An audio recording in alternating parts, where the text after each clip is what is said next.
উক্তিগুলো এতই সুন্দর যা আপনি লাস্ট পর্যন্ত শুনে গেলে আপনারও ভালো লাগবে ইনশাআল্লাহ। আপনার জীবনের জন্য আপনার পরিকল্পনার থেকে আল্লাহর পরিকল্পনাই উত্তম।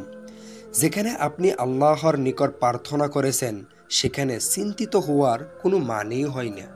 প্রয়োজন শুধু একটু ধৈর্য ধারণ করা। আপনি কি মনে করেছেন এমন কেউ নেই যাকে আপনার ব্যক্তিগত কথা ও দুশ্চিন্তাগুলো শেয়ার করবেন? তাহলে আপনি শ্রেষ্ঠ শ্রবণকারীর আল্লাহ তাআলাকে ভুলে গিয়েছেন। আপনি যাই করেন না কেন এই দুনিয়ার মানুষদের সন্তুষ্ট করতে পারবেন না। তাই দুনিয়ার সকল মানুষদের খুশি করার মিথ্যা আশা ছেড়ে তাদের সৃষ্টিকর্তাকে খুশি করতে চেষ্টা করুন। ফর্সা আর সৌন্দর্য কখনোই এক কথা নয়।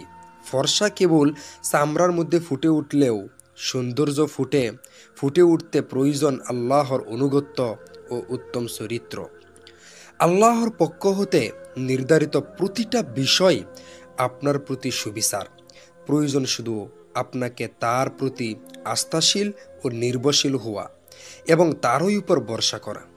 আপনি যত বেশি আল্লাহর উপর ভরসা করবেন আপনার পক্ষে ধৈর্য ধারণ তত বেশি সহজ হবে। একাকিত্ব সবসময় একটু বিরক্তিমতো হয়, তবে যে তার প্রভু আল্লাহর অনুগত্য করে সে কখনো একাকিত্ব অনুভব করে না। মুসলিম হিসেবে জন্মগ্রহণের চেয়ে মুসলিম হিসাবে মৃত্যুবরণ করতে পারাটাই অধিক গুরুত্বপূর্ণ। এমন কাউকে ভালোবাসা উচিত নয় যে আল্লাহকে ভালোবাসতে জানেন না। আমরা অনেক সময় ধরে কোনো মানুষকে প্রভাবিত করেও তার খুব কমই দৃষ্টি আকর্ষণ করতে পারি, অথচ আমরা এমন এক সত্তাকে আল্লাহকে বলে থাকি যে কিনা সব সময় আমাদের প্রতি দৃষ্টি রাখেন।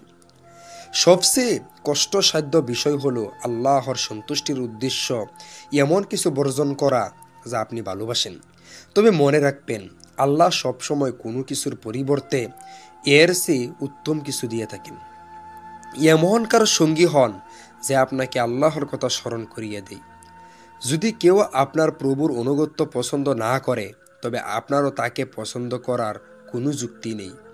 যখন পৃথিবীর কেউ আপনাকে বুঝতে চেষ্টা করে না তখন এতটুকু মনে রাখবেন আল্লাহ আপনাকে বুঝেন।